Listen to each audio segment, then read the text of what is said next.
प्रधानमंत्री नरेंद्र मोदी ने हाल ही में बिहार में दावा करते हुए कहा कि इतने वर्षों में उनकी सरकार पर भ्रष्टाचार का एक भी दाग नहीं लगा।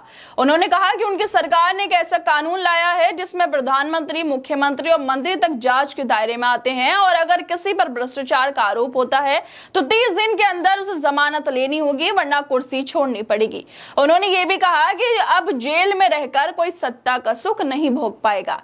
इस दौरान उन्होंने विपक्षी पार्टियों, खासकर कांग्रेस और राजद पर सीधा हमला करते हुए कहा कि पिछले 65 सालों में कांग्रेस ने जो भ्रष्टाचार किया वो देश की जनता जानती है और बिहार में राजद के भ्रष्टाचार के किस्से बच्चे बच्चे की जुबान पर है। नरेंद्र मोदी के इस बयान में सबसे अहम बात ये थी कि उन्होंने कहा कि इतने सालों में उनकी सरकार पर एक भी भ्रष्टाचार का दाग नहीं लगा। लेकिन जब ग्रोक से यही सवाल किया गया कि क्या वाकई मोदी सरकार पर कोई भ्रष्टाचार का दाग नहीं है, तो ग्रोक ने मोदी सरकार की पूरी पोल खोल कर रख दी। ग्रोक ने एक एक करके मोदी सरकार के कार्यकाल में हुए चर्चित घोटालों की सूची दी, जो ये साबित करते हैं कि भ्रष्टाचार सिर्फ विपक्ष तक सीमित नहीं रहा, बल्कि सत्ता पक्ष ने भी ऐसे गंभीर भ्रष्टाचार किए हैं और ऐसे आरोप ग्रोक ने लगाए हैं। साल 2014 से लेकर अब तक एक दो नहीं बल्कि दर्जनों ऐसे मामले सामने आए हैं जो सरकार के भ्रष्टाचार मुक्त छवि पर गंभीर सवाल उठाते हैं। मेहुल चोकसी से लेकर नीरव मोदी तक, जिन्होंने हजारों करोड़ों का घोटाला कर देश से फरार होने में सफलता पाई, इन मामलों में जांच एजेंसियों की धीमी कार्यशैली और सरकारी तंत्र की चुप्पी पर कई बार उंगलियां उठ चुकी हैं। इस पर ग्रोक ने बताया कि कैसे भ्रष्टाचार देश में हुए हैं नरेंद्र मोदी की सरकार में। दरअसल ग्रोक से नरेंद्र मोदी के बयान के बाद पूछा गया कि हे ग्रोक, 2014 से अब तक मोदी सरकार में हुए कम से कम 20 घोटालों की सूची दो, सिर्फ घोटालों के नाम बताओ। इस पर ग्रोक कहता है कि 2014 से 25 के बीच मोदी सरकार के कार्यकाल में कथित तौर पर कई घोटाले और विवादों के आरोप लगे हैं। हालांकि पोस्ट में यह भी कहा गया कि इनमें से ज्यादातर आरोप हैं और कुछ ही मामलों में ठोस सबूत मिले हैं। और इसके बाद ग्रोक एक एक करके बताता है कि कैसे घोटाले हुए, कैसे आरोप लगाए गए हैं मोदी सरकार पर। सबसे पहले फ्रीडम 251 घोटाला, जो कि 2016 में हुआ, ऐसे आरोप लगे।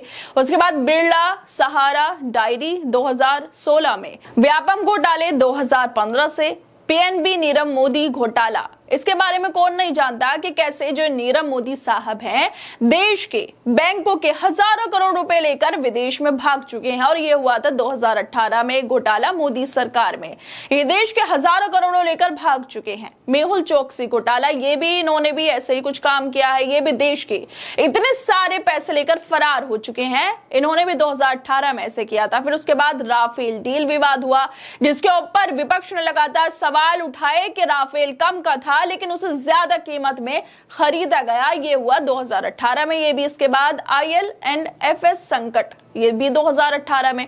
फिर उसके बाद PMC बैंक घोटाला, ये हो गया 2019 में। इसके बाद DHFL फ्रॉड हुआ 2019 में, करवी ब्रोकिंग घोटाला हुआ 2019 में और यस बैंक संकट जो था वो 2020 में। इसके बाद पीएम केयर फंड विवाद जो था वो 2020 में आया कि इसमें भी घोटाला हो रहा है। और पेगासस जासूसी कांड, ये 2021 में, जिसमें विपक्ष ने आरोप लगाए कि उनकी जो फोन की सूचना है, उनकी जो जानकारी है वो गुप्त तरीके से ली जा रही है पेगासस के थ्रू। उसके बाद आया अडानी हिंडनबर्ग मामला 2023 में, जब अडानी पर हिंडनबर्ग की तरफ से घोटालों के आरोप लगाए गए कि किस तरह से अडानी काम कर रहे हैं। और फिर उसके बाद आया इलेक्टोरल बॉन्ड विवाद 2024 में, जिसे हमारे कोर्ट ने अवैध घोषित कर दिया था, लेकिन इसके बावजूद भी मोदी सरकार पर जो इलेक्ट्रॉनिक बॉन्ड है उनको लेने के आरोप लगते रहे। और उसके बाद आया नीट पेपर लीक 2024 में, जिसमें बच्चों का भविष्य अटका हुआ था। नीट पेपर लीक हो जाता है लेकिन उसके बाद भी कोई कार्रवाई नहीं की जाती ठीक से। फिर 2024 में ही यूजीसी नीट पेपर लीक हो गया था। मतलब जो लोगों का भविष्य, युवाओं का भविष्य है, वो अंधकार में जा रहा है मोदी सरकार में। अडानी रिश्वत मामला आया 2024 में, जो अमेरिका की तरफ से बार बार समन भेजे जा रहे हैं, मोदी सरकार से मदद मांगी जा रही है, लेकिन समन जो है वो अडानी के पास पहुंच ही नहीं पा रहे हैं। शायद जो रास्ता है वो इतना लंबा है अडानी तक पहुंचने में कि सालों लग गए हैं, लेकिन समन अमेरिका से जो आए हैं वो अडानी तक पहुंच ही नहीं पा रहे हैं। और फिर उसके बाद आ गया 2022 से 25 के बीच digital arrest scam.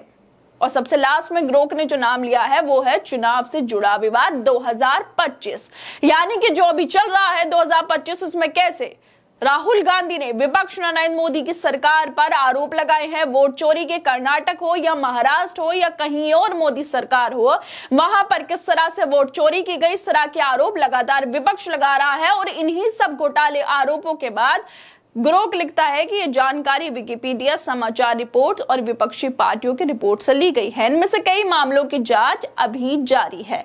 Narendra Modi का यह दावा कि उनकी सरकार पर भ्रष्टाचार का एक भी दाग नहीं है, जब ग्रोक जैसे एआई से टकराता है तो सच्चाई की एक परत खुलती है।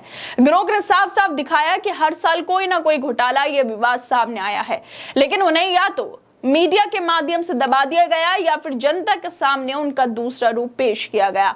ऐसी स्थिति में सवाल यह उठता है कि क्या सच्चाई को सिर्फ भाषणों और दावों से बदला जा रहा है? अगर वाकई मोदी सरकार ने भ्रष्टाचार मुक्त शासन दिया होता तो इतने सारे मामले सामने ना आते और ना ही इन मामलों में इतनी गुप्तता और बचाव की रणनीति की जाती या फिर राजनीति की जाती।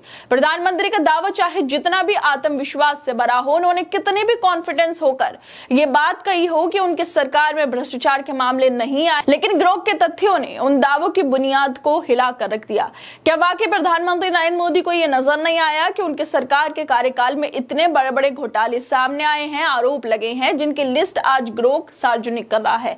क्या उन्हें यह एहसास नहीं हुआ कि उन्हीं की पार्टी और सरकार में कई ऐसे चेहरे हैं जिन पर गंभीर भ्रष्टाचार के आरोप लगे, लेकिन वक्त के साथ या तो वो मामले दबा दिए गए या उन्हें ऐसे ढंग से पेश किया गया मानो कुछ हुआ ही ना हो? क्या यह हो सकता है कि देश के प्रधानमंत्री होते हुए भी उन्हें यह अंदाजा ना हो कि नीरव मोदी, मेहुल चोकसी जैसे लोग किसकी नाक के नीचे से भागे हैं? क्या पीएम केयर्स फंड, पेगासस जासूसी, Adani Hindenburg report, electronic bond जैसे संवेदनशील मुद्दे उनके संज्ञान में नहीं आए होंगे? और अगर आए तो फिर इन पर जवाबदेही क्यों नहीं दिखाई गई? इन सवालों का उत्तर हर कोई तलाश रहा है, क्योंकि प्रधानमंत्री जिस मजबूती और गर्व से कहते हैं कि हमारी सरकार पर एक भी दाग नहीं है, वही बात अब झूठी जैसे लगने लगी है।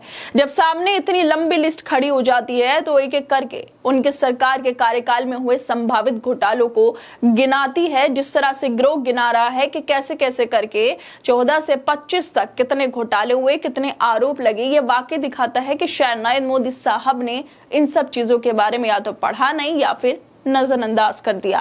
खैर दोस्तों, आप लोगों को क्या लगता है इस वीडियो को लेकर? हमें अपनी राय जरूर दें और बाकी तमाम खबरों को देखने के लिए जुड़े रहिए हमारे साथ।